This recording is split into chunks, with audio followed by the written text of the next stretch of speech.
There are different types of leadership. I guess one thing I would say, and I've had to confront this during COVID and other times, especially with an all remote workforce, is I think you have to begin to own your leadership style. My leadership style is I'm more on the visionary side, even though I'm a data geek, and I'm more of a consensus builder than I am we're going to do it this way. And the reason why I say that this is important is everybody has their own style, and that style will at different times sort of lead you to good and bad places. But if you can embrace your style and you sort of have confidence in yourself that you are leading an organization, and it could be an organization with 3 people or 100 people or 1,000 people or 10,000 people, you have to kind of really embrace who you are to do that. So that's sort of a practical leadership piece to it. And then a little bit more true to, since we're talking about data, I think what I would also advise is, realizing that data can be a tool that can help you in your decision making, but will never take the place of decision making. I don't look at data even in my own business life and say, okay, now I know definitively the answer. Usually it says, okay, here's the factors I have to consider. It's pretty likely this is what would happen if I do this. All right, here's how I interpret it. But I think sometimes people mistake data and rigor for meaning you know the answer. And I just don't think that's true. You don't always know the answer, but you've made the best, most well-informed decision. This is the Play Your Position podcast, where we huddle up, call the plays, and inspire you to run your ball into the end zone. Are you ready to score more game-winning touchdowns in your life, business, and career? Then listen up, because it's game time, baby. Now, here's your host, Mary Lou Kaiser. Hello, Team PYP. Mary Lou Kaiser here. Welcome to another episode of the Play Your Position podcast. Today is game day here at PYP, which means we have today's starting quarterback suited up, ready to take the field and take us on a journey that is uniquely his own. His name is John Johnson. John, are you ready for kickoff? I'm definitely ready for kickoff. Great to be here. So team, here's what I know about John Johnson. First of all, he is Dr. John H. Johnson. He has a PhD from MIT, and he is currently the president and CEO of Edgeworth Economics. He is also a professional economist, an expert witness, an internationally renowned speaker, and the author of EVERYDATA, the Misinformation Hidden in the Little Data You Consume Every Day. He has helped some of the world's largest companies understand how to interpret data and is known internationally for his ability to explain highly sophisticated concepts in a simple, straightforward manner. He helps his audience become more confident and discerning customers of data to make better decisions in their professional and personal lives. He lives with his wife and 2 children in McLean, Virginia. And you know what, John, it is so exciting, as I was saying in the pre-chat, to have someone with your experience and background here to help enlighten us about data and the impact of data on our lives. So welcome to the show. Thank you. It's great to be here. I'm really excited, and I do love to talk about data. So I hope Yeah, so let's not hesitate here. As today's starting quarterback, you do have a unique view on your area of expertise, which is the impact of data. What is data? And so could you share with us your story of when did you get the call, John, to follow this path into data analytics and doing the work that you do in the world? It's a little bit of a long story, but we'll try to get to it. Look, I early on in my career loved back in elementary school, middle school, I always loved math, always loved the sort of, rigor of those kinds of things. I took a liking to economics when I was in college at the University of Rochester in upstate New York. And it was an interesting combination of I liked the economics, but I also loved the teaching. And, because I was doing really well in my classes, I was asked to be a teaching assistant for a particular professor who actually was a blind professor. His name was Walter Oy. And all the graduate students were terrified of him. And so they asked the best undergraduate student to TA with him. And so that's I'm like, sure, I was fearless. And so kind of, decided that economics was sort of my initial calling and sort of applied to PhD programs. And I, miraculously got into MIT. And, when I was there is when I started to sort of focus more on this field called econometrics, which is about the applications of statistics and data to Economics. And again, this was in the mid 90s. So data sets were starting to really explode. The technology was coming along, the computing power. And so I graduated from MIT. I was a professor at the University of Illinois in Champaign-Urbana, and I dutifully thought I was going to be a college professor the rest of my life. And 2 years in, I realized, although I was going to be the most popular professor on campus, I just wanted to work on practical issues. And so my wife and I relocated to Washington, D.C. area. I worked for a consulting firm. And so then I sort of worked at this consulting firm for several years and sort of learned about companies and data, got to work on practical issues. But then something else sort of happened, which is the second part of the calling, is I realized that as I worked my way up in the organization, I was incredibly impatient.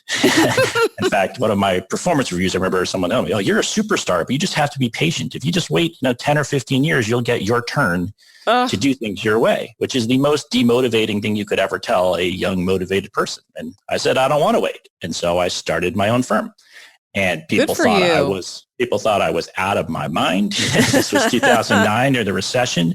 Academic-y economist types are not known for being entrepreneurial, but quickly realized that I'm not just a data guy, but I'm also a vision guy. Mm-hmm, and so that sort of set the path, and it's been nonstop ever since. But I think you need both elements of it. It wasn't just the early love of data, but you can't understand me and my work if you don't understand the entrepreneur in me as well. Mm-hmm.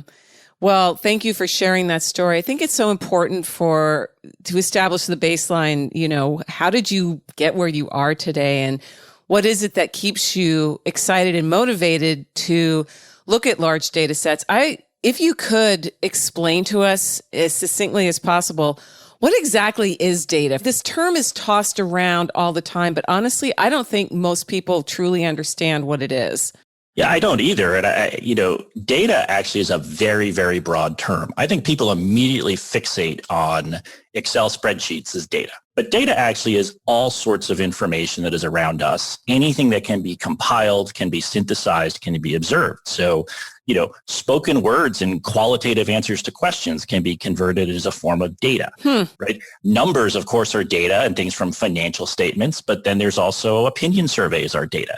So I always think of data as the picture, the portrait of our lives, sort of the snapshots that when you put them together, you look for patterns, you look to sort of see what's actually going on. But I think it's actually a very, very broad concept. Data is basically everything around us. In fact, when I wrote my book several years ago, we had sort of said that even in the first 20, 30 minutes of your day, you consume what is essentially gigabytes of data just from reading the newspaper and looking at your phone and emails and texts and whatever, Snapchat. And so it's a pretty massive quantity of information we're bombarded with. But I think a broad definition of data is really helpful as you approach these issues.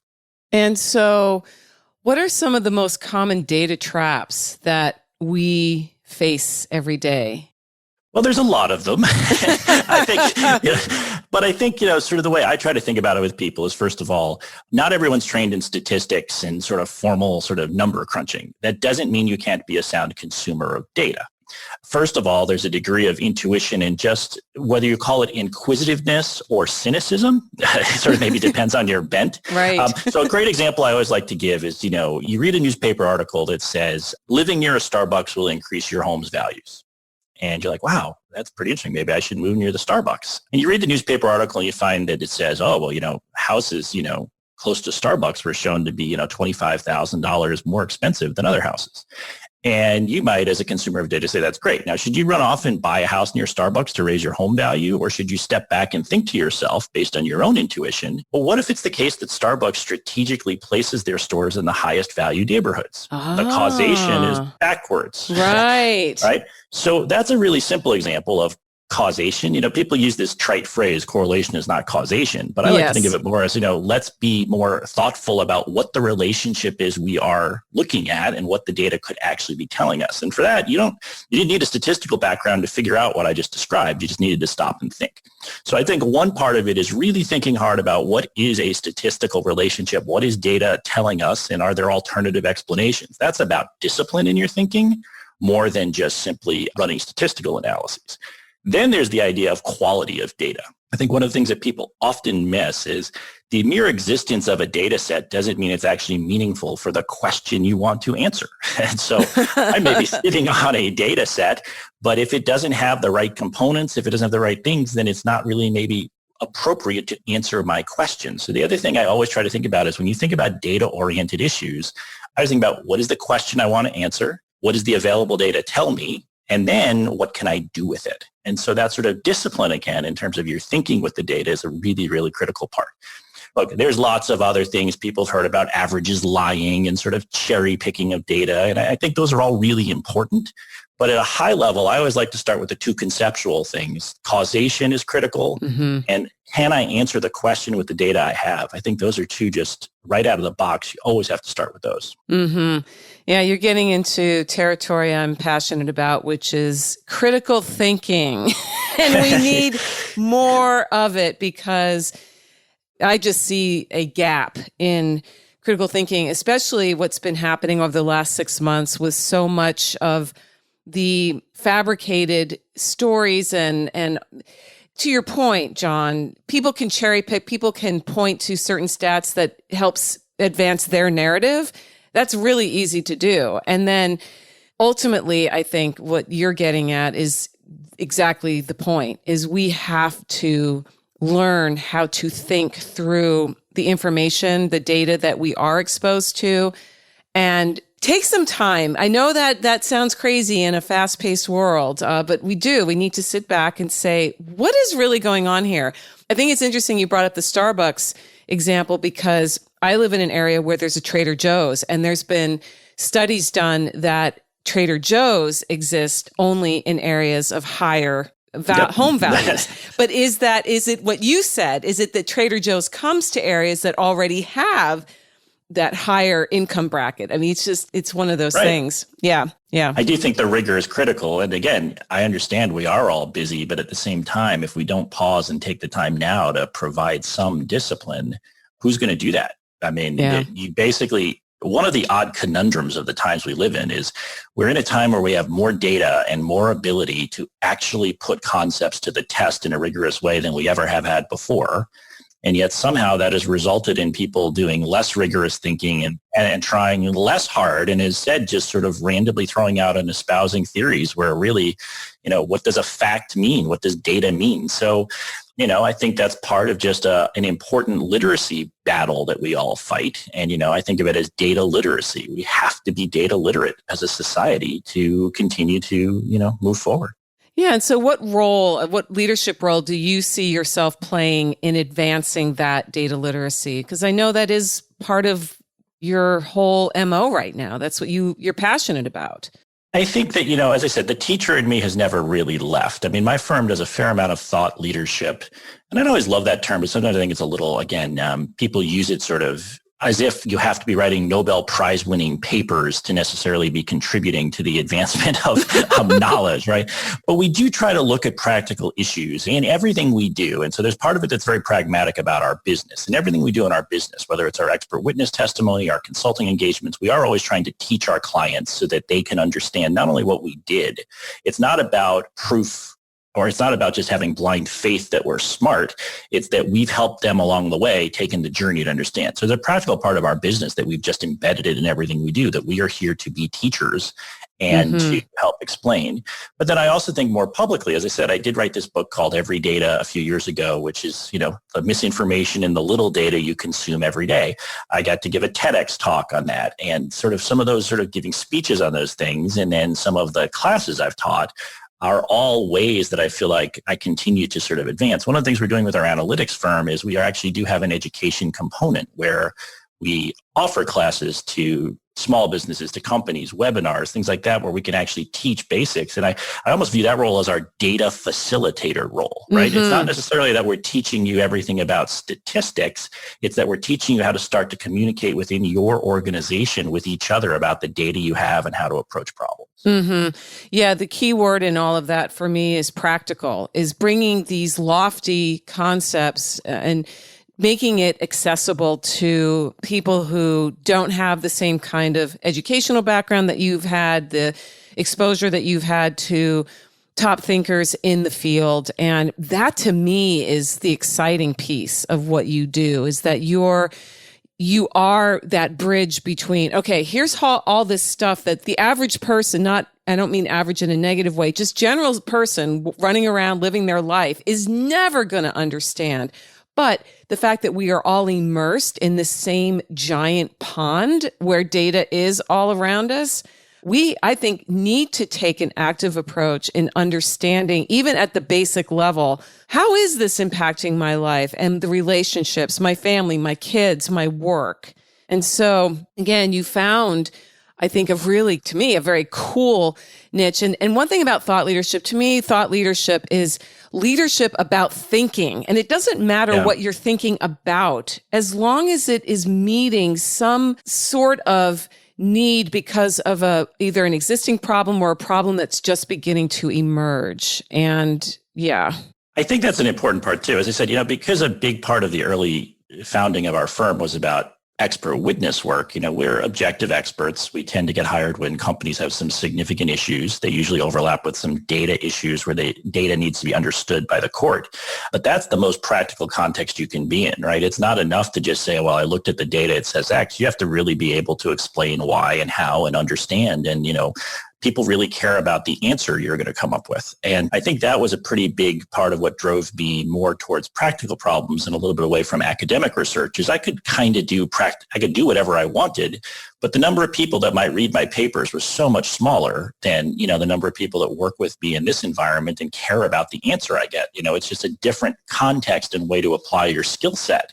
Again, and that doesn't mean that data always gets it right. And it doesn't, or maybe it's the analyst of the data doesn't always get it right. Owner operator. Right, exactly. And it also doesn't mean that you replace all of your business intuition. I'm a big fan of telling people, I don't know your business better than you do, but if you can give me the context of how you're thinking about it, I can tell you whether your data is consistent with that or not, or whether there's something that seems to be missing in your thinking. That's the really effective combination, I think, is where you can build off experience of the clients you have and give them some insights or confirm some insights that they already have from running their businesses. Mm-hmm.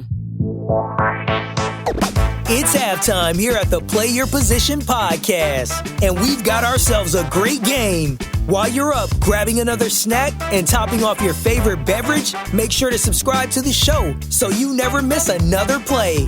PYP is available on Apple Podcasts, Spotify, and wherever great podcasts can be found. Now, let's get back to the game. Well, I would love for you to tell us a story about a time when things did not go according to plan, that maybe there was a data breach or you were called in as an expert witness. And this is the part of the show I call Move the Chains, John. And we all know in the game of football, everything can be mapped out and we think, oh, we got this. And it ends up being nothing like we thought. So would you share a story about a time when you metaphorically fumbled the ball, got sacked or intercepted? What happened and how did you recover? Yeah, well, it happens a lot. I don't think any successful entrepreneur does that. But I'll give a real practical example from this, past year. We launched this analytics part of our firm within the last year and a half. And our initial focus was going to be on the education component first. So we kind of viewed the business as we'd focus on the educational classes, and that would lead us more to the consulting work.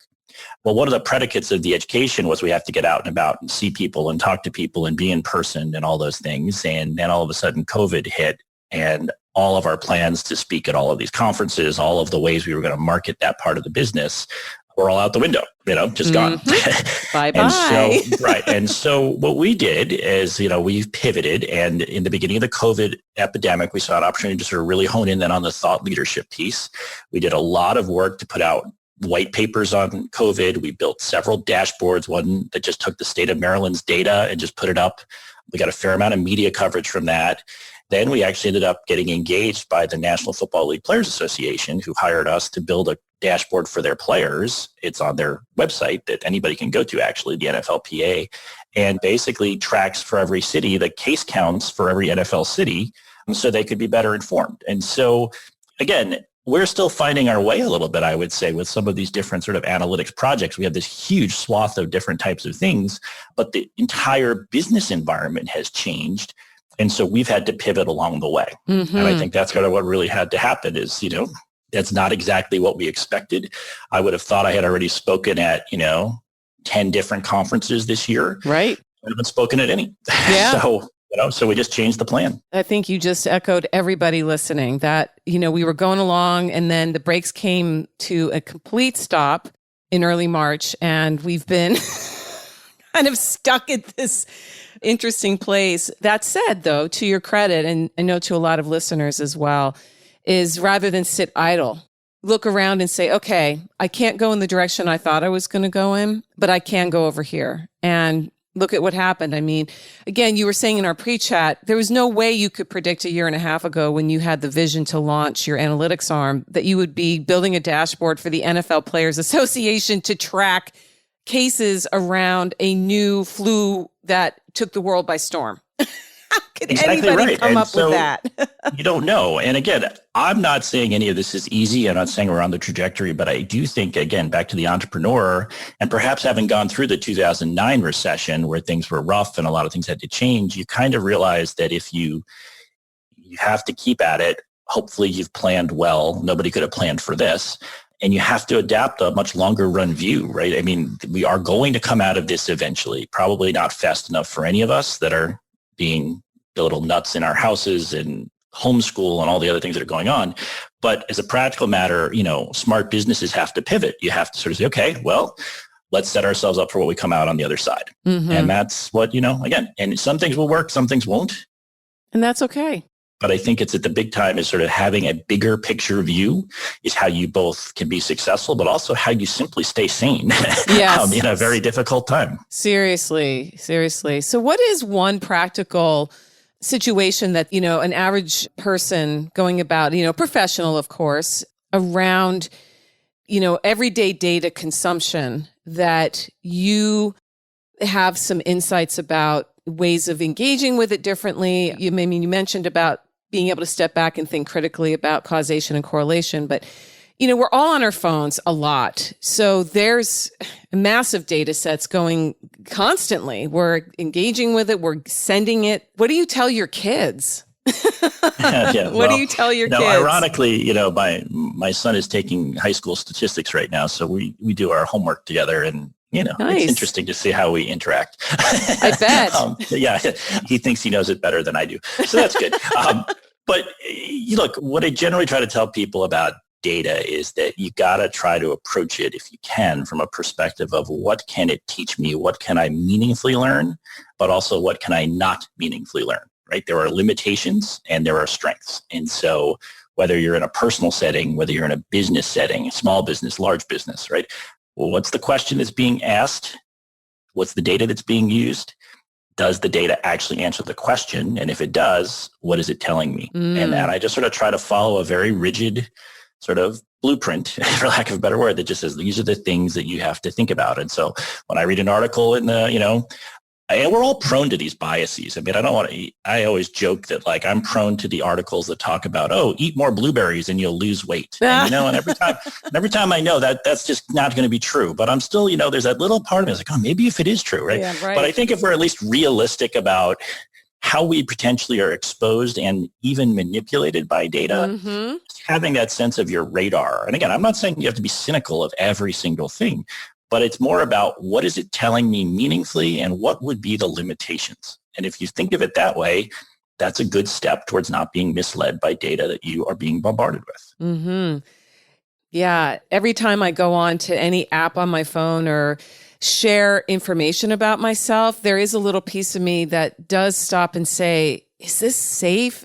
Who's using this? Is someone going to zero in on, Mary Lou Kayser who lives outside of Portland, Oregon and do something with, there's certainly the news media likes to glob on to the extreme stories when, I think of the Experian breach or when Facebook's privacy questions were, and yet people still engage. We still willingly go onto sites. We leave a trail of breadcrumbs everywhere we go that is data that somebody's using for something.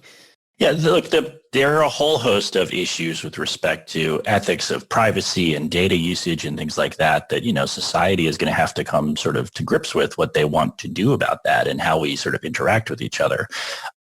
my approach tends to be more on the side of, why don't you at least, particularly in your business setting, make use of all that data that you have? And I'm not saying go on Facebook, but I mean, every company is creating trails of data, even internally, that can actually empower them to sort of answer questions. So I try to think of it as an opportunity, but I temper that with understanding that, there's probably other people that you maybe don't want taking advantage of those opportunities. But I'm not talking about using other people's data. I'm always talking about, well, what can you do with your own data, and sort of think of it that way. Yeah. What's an example of a small business's own data? Could you give us for instance? Yeah, well, sure. So we recently helped a small retail establishment that their data, their issue was they had a lot of inventory and they could not, or just wanted to know, should we be carrying all of this inventory in our store? And we were able to sort of download from their point of sale database, which is just what they run their cash registers off of, and look at the data to say, all right, well, here's the products, most of the products in your store are not making you really any money at all. And here's the set of products that are actually making, that sell the most. So a smart inventory strategy is to focus on this set of products over here that are higher margin and that turn over more, and not carry so much inventory.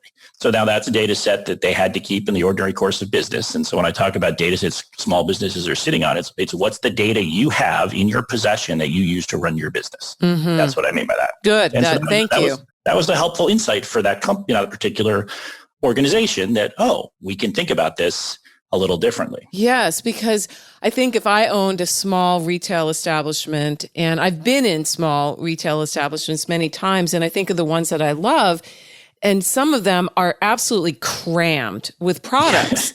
And there have to be certain ones that, to your point just now, move consistently, whereas others are more unique or niche or whatever. And so, looking at what made that retail establishment believe they needed to have all those products in the first place, right? Like, what model were they operating from? Right. And maybe it's the case that they decide, no, part of what we're selling is the diversity of these products, and it's important to us to have all these products. Right. That's fine. But at least understand what the motivation is and what the data is telling you about, is that same product going to be sitting here, 5 years from now, because nobody's going to buy it, but they're going to come in and gawk at it and think, oh, that's cool. Maybe. So maybe it's serving a different purpose. I don't know.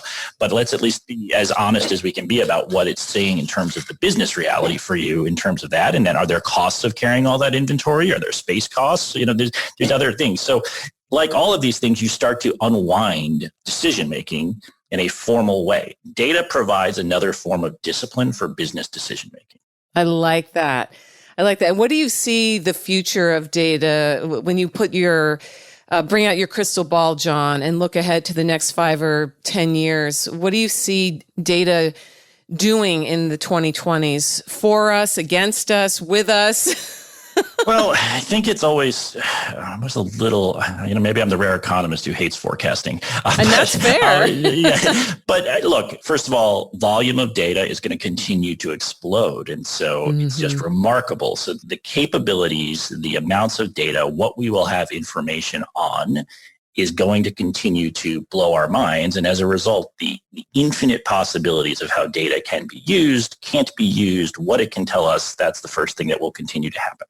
Second, there's a lot of movements towards artificial intelligence and machine learning. And that's what I consider at times more mechanical treatment of data to sort of replicate, human behavior, human thinking. And I think there's a lot to be fleshed out there with that. So I think that's an interesting trend to watch.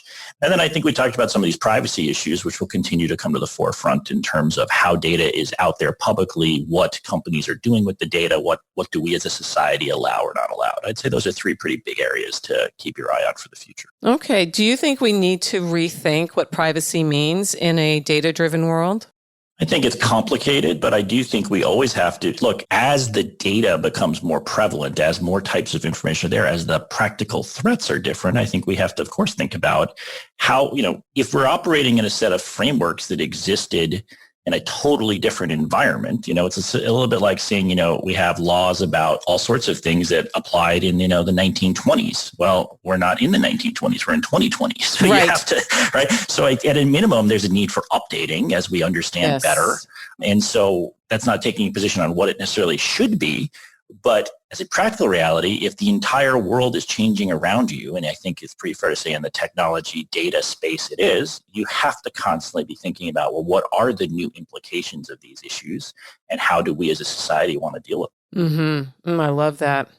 Really important. I mean, there's such great work ahead for all kinds of people in so many venues, from passing laws to asking the big questions to at some point going, do we even care about this data? Does it become absurd at some point because there's so much of it? I mean, I don't know. I just think it's so fascinating. Not every data set is useful. No. Well, you know what is useful, John, in a football game is when your team scores the game-winning touchdown. So this is a great transition into the part of the show I call touchdown. And so I'm putting you in the red zone. There are less than 30 seconds left on the clock, and you are down by 4 points. Tell us a story about a time when you metaphorically ran the ball into the end zone for that game-winning touchdown. Okay, so I will tell you sort of one of the early highlights of my career was sort of getting to when I first started to testify. You know, one of the things people don't know a lot about expert witnesses is that you don't often get in a courtroom. Most litigation is in depositions and conference rooms, and you very rarely get in front of a judge. And like for me, as a relatively young whiz kid expert, it probably doesn't surprise you that most of the people who I think of experts, they think of gray-haired professors with leather patches and sort of. And so for me, early in my career, what I found, I could kind of do really well because I prepared. And preparation and rigor has been a hallmark of how I built my career. So in addition to being able to explain things simply, the endless preparation, the fact that everything is thought through, checked, really that legwork, that's what has enabled me. So early in my career, I got to go and testify fairly large litigation in court and, just sort of was able to wow the courtroom because they just couldn't believe how well I knew everything and that I could teach it so well. And so for me, that was a huge, huge accomplishment. It really did launch my career because, word of mouth spreads that you're a good expert and like everything else, you have a reputation. But I always think back on that little startup firm we started really took off because we were the best prepared, because we paid attention to our clients, because we did really rigorous, smart work. But preparation is the first thing that came to mind when you talked about that, looking at the goal line. The way I get in is because I'm the best prepared person in the room.